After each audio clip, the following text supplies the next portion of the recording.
हे good morning student, कैसे हो आप सभी। मेरी क्लास में आप सभी का बहुत बहुत स्वागत है। आई होप आप सभी बेहतर होंगे। कल हमने पढ़ा था वेदों के बारे में। हमने ऋग्वेद को कवर किया था, हमने सामवेद को कवर किया था, हमने यजुर्वेद को कवर किया था और हमने अथर्ववेद को भी कवर कर लिया था। और इस प्रकार से हमने चारों वेदों को वन बाय वन करके हमने उसे कुछ फैक्ट्स के बारे में उसका कंप्लीटली उसको स्टडी कर लिया था। आई होप आप सभी को मेरा ये जो एंशिएंट हिस्ट्री का जो मैं सीरीज चला रही हूँ आप सभी को पसंद आ रहा होगा और ऐसे ही आगे भी मेरे साथ बने रहें, मेरे साथ जुड़े रहें। मेरी वीडियो को प्लीज शेयर करें, लाइक करें और सब्सक्राइब करना ना भूलें। चलिए आज हम स्टार्ट करते हैं अपना आगे वाला टॉपिक और हमारे टॉपिक का नाम है वेदांत। हमारे टॉपिक का नाम है वेदांत। वेदांत हम सभी ने कवर किया वेद। जब मैं आप सभी को वेद पढ़ा रही थी तब मैंने आपको कहा था कि जब वैसे लोग जो ऋग्वेद को पढ़ते थे, यानी ऋग्वेद को पढ़ने वाले को हम सभी कहते थे होत्री, यानी आम लोग जो है वो वेदों को नहीं पढ़ पाते थे। जब हम सामवेद में गए तब हमने देखा कि सामवेद को पढ़ने वाले को हम कहते थे उद्गात्री। उससे भी हमें ये पता चला कि आम लोग इसे नहीं पढ़ पाते थे। जब हम यजुर्वेद में गए तब हमने देखा कि यजुर्वेद को पढ़ने वाले अर्धव्यू कहलाते थे।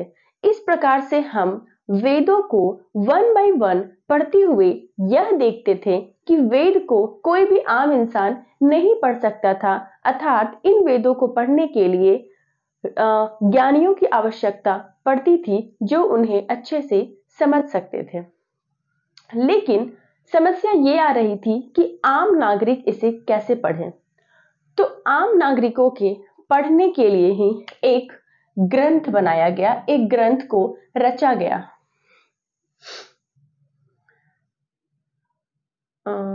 वेदों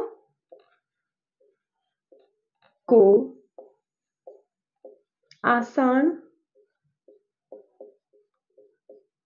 बनाने के लिए रचित ग्रंथ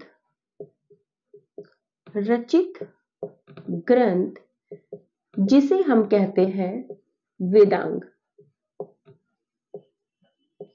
यानी वेदांग जो है इसकी मदद से वेद को पढ़ना सरल हो जाएगा और आम इंसान भी, आम लोग भी उसे आसानी से पढ़ सकते हैं। अब कैसे, आइए जानते हैं। सबसे पहले हम जानेंगे कि वेदांग जो है वह 6 प्रकार के होते हैं। वेदांग 6 प्रकार के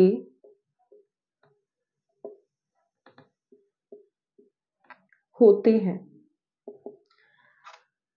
अब ये 6 प्रकार के कौन कौन से वेदांग है, आइए इसके बारे में हम पढ़ते हैं। सबसे पहले हम देखेंगे शिक्षा। शिक्षा एक वेदांग है। शिक्षा से हमारा तात्पर्य ये नॉर्मल शिक्षा से नहीं है, बल्कि वेदों का उच्चारण किस प्रकार किया जाता था उसका उल्लेख हम शिक्षा में देखेंगे। यानी शिक्षा में हम क्या पढ़ते हैं, उच्चारण करना। दूसरा हम देखेंगे कल्प। कल्प में हम सभी देखेंगे कि उस समय का जो भारत था, उस समय का जो देश था, उसमें किस प्रकार के कर्मकांड वो नियम चलते थे, उनके बारे में हम कल्प में पढ़ेंगे। नियम, रिचुअल्स, कर्मकांड।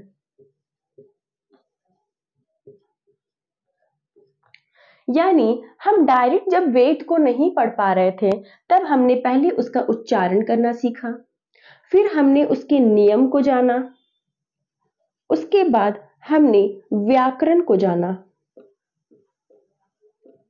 व्याकरण से आप सभी भली भांति परिचित हैं कि व्याकरण क्या है, कैसे पढ़ते हैं वेदों को। वेदों को पढ़ने का एक एक हम कह सकते हैं कि प्रक्रिया, किस प्रकार से वेदों को पढ़ते हैं उसको हम व्याकरण के अंतर्गत देखेंगे। चौथा हमारा आ जाएगा छंद। छंद व्याकरण का ही एक हिस्सा है, आप सभी को पता होगा, आपने हिंदी में पढ़ा होगा।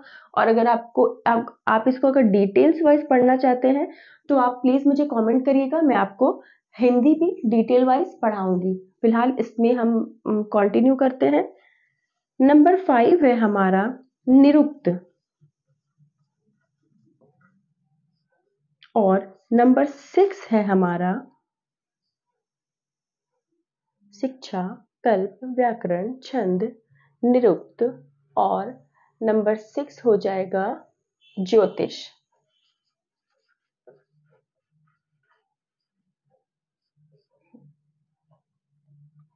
ये 6 प्रकार के वेदांग हैं जिनसे वेदों को पढ़ना काफी आसान हो गया और आम लोग भी अब वेद को पढ़ना प्रारंभ करने लगे। लेकिन आप सभी को पता है कि वेदों की जो भाषा थी वो क्या थी? संस्कृत। आप सभी को क्या पता है कि वेदों की भाषा क्या थी? संस्कृत। इसलिए वेद कौन से भाषा में होते थे? वेद भी होते थे संस्कृत में, यानी उस समय के लोगों को संस्कृत बहुत अच्छे से आती थी। इसलिए हम ये कह सकते हैं कि ये सारी चीजों को लोग जो है वह संस्कृत भाषा में पढ़ते थे। आई होप आपको वेदांग बहुत ही अच्छे से समझ में आ गया होगा। तो चलिए हम अपने टॉपिक को आगे बढ़ाते हैं। आप चाहें तो आप इसका एक स्क्रीनशॉट ले सकते हैं। मैं हिस्ट्री को बहुत ही इजी बनाने की कोशिश कर रही हूँ। जिन भी लोगों को हिस्ट्री से डर लगता है, आई होप मेरे से पढ़ने के बाद उनका जो हिस्ट्री का डर है वो बाहर निकल जाएगा। चलिए हम आगे बढ़ते हैं। हम यहाँ पर कवर कर रहे हैं, मैं आपको अपने सारे सीरीज में बताती हूँ, सारे क्लासेस में बताती हूँ कि हम यहाँ पर कवर कर रहे हैं एनसीईआरटी प्लस लुसेंट जीके। तो चलिए अब हम आगे बढ़ते हैं और हमारा अगला टॉपिक है पुराण।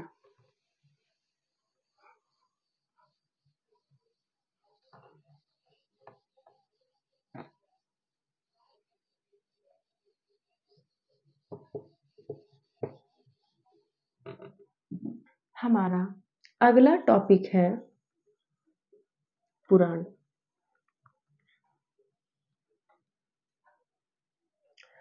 पुराण क्या है? पुराण से आप क्या समझते हैं?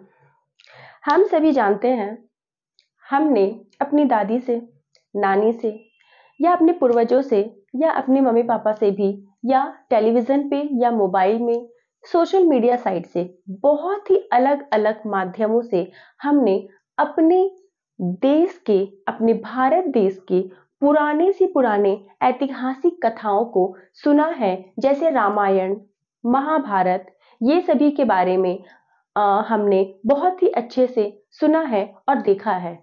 कहाँ? टीवियों में। तो इस प्रकार पुराण क्या है? हमारे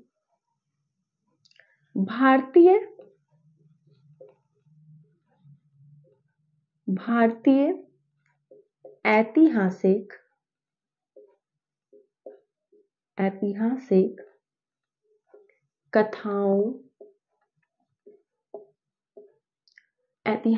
कथाओं का क्रमबद्ध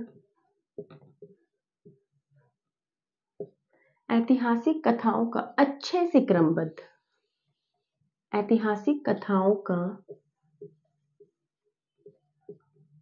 अच्छे से क्रमबद्ध रूप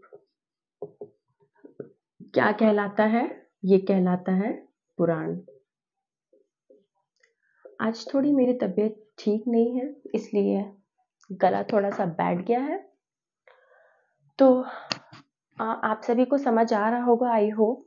आप देखें कि हमने अभी जो मैंने बताया कि हमने जो महाभारत और रामायण जैसी भारतीय ऐतिहासिक कथाओं के बारे में जो जाना, उसका अच्छे से क्रमबद्ध रूप से मेरा मतलब है कि एक सीक्वेंशियल रूप, यानी अगर हम कोई भी चैप्टर स्टार्ट करते हैं, किसी स्टोरी बुक का अगर हम कोई चैप्टर स्टार्ट करते हैं, तो फर्स्ट ऑफ ऑल उसमें उसका इंट्रोडक्शन पढ़ते हैं और देन हम आगे बढ़ते बढ़ते पूरे स्टोरी को जानने के बाद एंड में हम उसका समरी देखते हैं। ठीक उसी प्रकार से एक ऐसा सीक्वेंस रूप होता है हमारे भारतीय ऐतिहासिक कथाओं का, जिसे पढ़ने के बाद आप अच्छे से उस कथा को समझ जाते हैं और उसी को हम कहते हैं पुराण। उसी को हम क्या कहते हैं? पुराण। मैंने आपको बताया था कि ऋग वैदिक काल में स्त्रियों की स्थिति काफी अच्छी हुआ करती थी। वो अपने हर चीज में उन्हें बहुत ज्यादा पाबंदी नहीं थी।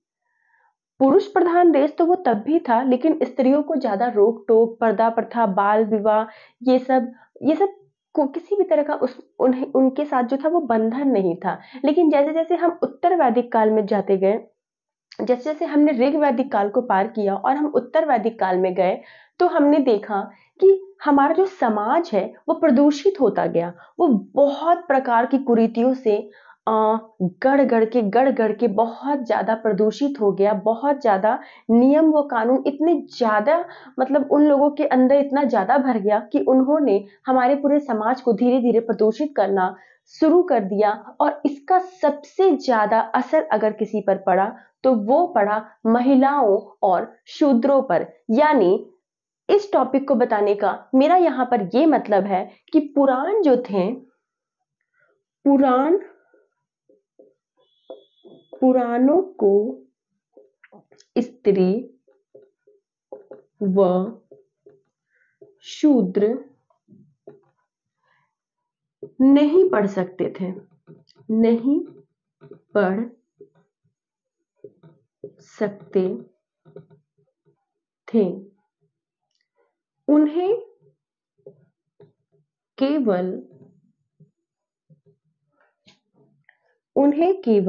सुनने का अधिकार था।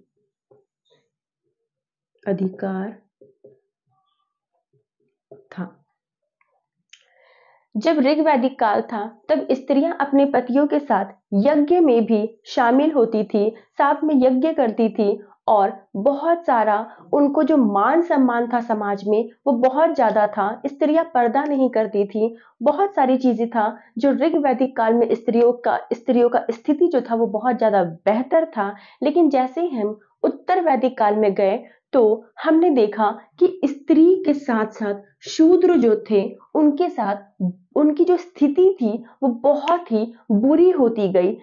यानी समाज बहुत ज्यादा प्रदूषित होने लगा और नतीजा ये हुआ कि इनको पुराण को पढ़ने की अनुमति देना बंद कर दिया गया। यह केवल पुराणों को सुन सकते थे। आई होप आपको यहां तक समझ में आ गया होगा। तो चलिए हम आगे बढ़ते हैं। पुराणों की संख्या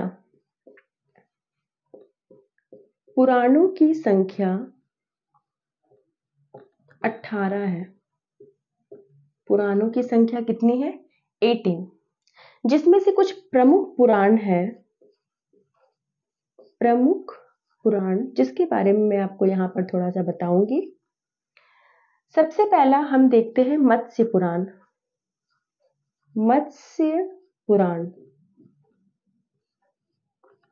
मत्स्य पुराण जो था वो सबसे प्राचीन पुराण है। ये कौन सा पुराण है? सबसे प्राचीन पुराण, सबसे पुराना पुराण है। और इसमें हम लोग आंध्र प्रदेश जो है, आंध्र के हम लोग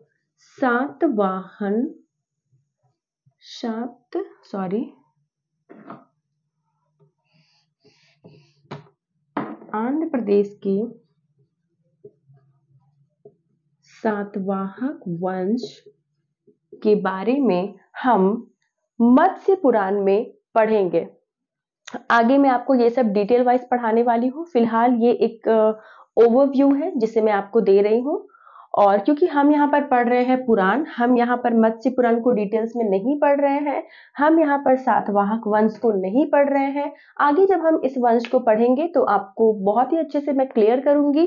फिलहाल हम पुराण पढ़ रहे हैं, इसलिए हम अपने पुराण के टॉपिक को ही आगे बढ़ाते हैं। तो हमारा मत्स्य पुराण हो गया। दूसरा हम देखते हैं विष्णु पुराण। विष्णु पुराण जिसमें हम पढ़ेंगे मौर्य वंश के बारे में। मौर्य वंश के बारे में दूसरा ये हो गया। मैं आपको बाकी का यहां पर बताती हूं। तीसरा हमारा हो गया वायु पुराण। वायु पुराण जिसमें हम पढ़ेंगे गुप्त वंश के बारे में। जिसमें हम क्या पढ़ेंगे? वायु पुराण में गुप्त वंश के बारे में पढ़ेंगे। चौथा हमारा हो जाएगा ब्राह्मण पुराण, और इसमें हम पुरु वंश के बारे में पढ़ेंगे। पुरु वंश। और पांचवा हमारा हो जाएगा भागवत पुराण। भागवत पुराण जिसमें हम भागवत पुराण आप सभी को पता होगा, इसमें हम पढ़ते हैं श्री कृष्ण की भक्ति के बारे में। श्री कृष्ण के भक्ति के बारे में। आई होप आप सभी को ये वीडियो पसंद आई होगी, आप सभी को ये टॉपिक समझ में आ रहा होगा। मैं एक बार फिर से रिवाइज करा दूं। पुराण क्या है? भारतीय ऐतिहासिक कथाओं का अच्छे से क्रमबद्ध रूप, यानी हम हमारे देश का जो भी ऐतिहासिक कथा है उसका एक बहुत ही बेहतर तरीका से जो सीक्वेंस रूप है वही पुराण है, जिसे पढ़ने के बाद हमें भारतीय ऐतिहासिक कथाओं को समझने में मदद मिलती है। पुराणों को स्त्री व शूद्र नहीं पढ़ सकते थे, क्योंकि ये जो है वो हम पढ़ रहे हैं उत्तर वैदिक काल का, और ऋग्वेद में ऐसा नहीं था। ऋग्वेद में महिलाओं की स्थिति जो थी वो बहुत ज्यादा बेहतर थी। लेकिन जैसे ही हम उत्तर वैदिक काल में आए और पुराण को जब पढ़ने की बारी आई तो स्त्री व शूद्र को पुराण पढ़ने नहीं दिया गया, उन्हें केवल पुराणों को सुनने का अधिकार था। पुराणों की कुल संख्या 18 है, जिसमें से कुछ प्रमुख पुराण है जिसके बारे में हम देख रहे हैं। सबसे प्राचीन पुराण जो है वो मत्स्य पुराण है, जो कि आंध्र में सातवाहन वंश के बारे में हमें बताता है। विष्णु पुराण जो है वो मौर्य वंश के बारे में हमें बताता है। वायु पुराण जो है वो हमें गुप्त वंश के बारे में बताता है। ब्राह्मण पुराण जो है वो हमें पुरु वंश के बारे में बताता है। और भागवत पुराण जो है वो हमें श्री कृष्ण के भक्ति के बारे में बताता है। और इस तरह से हमने 5 प्रमुख पुराणों के बारे में अभी विश्लेषण किया, और आगे चल के हम इसे बहुत ही डिटेल वाइज में एक एक वंश को पढ़ने वाले हैं। तो हमारे साथ इस सीरीज में बने रहिएगा। आई होप आपको ये सीरीज देखने के बाद मैं विश्वास के साथ कह सकती हूँ कि जिन भी लोग मेरा ये पूरा सीरीज को फॉलो करेंगे और उनको हिस्ट्री से तो बहुत ही ज्यादा लगाव हो ही जाएगा। साथ ही अगर आप किसी भी कॉम्पिटिटिव एग्जाम की तैयारी कर रहे हैं तो उसमें भी आपको बहुत ज्यादा हेल्प होने वाली है। तो थैंक यू सो मच। मेरी क्लास को ऐसे ही वॉच करते रहिए।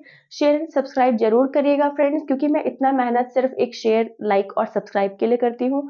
तो प्लीज मुझे मोटिवेट करते रहें आप लोग, मेरा मोटिवेशन बनाए रखें। चलिए मिलते हैं अगली क्लास में। Thank you so much. Bye bye.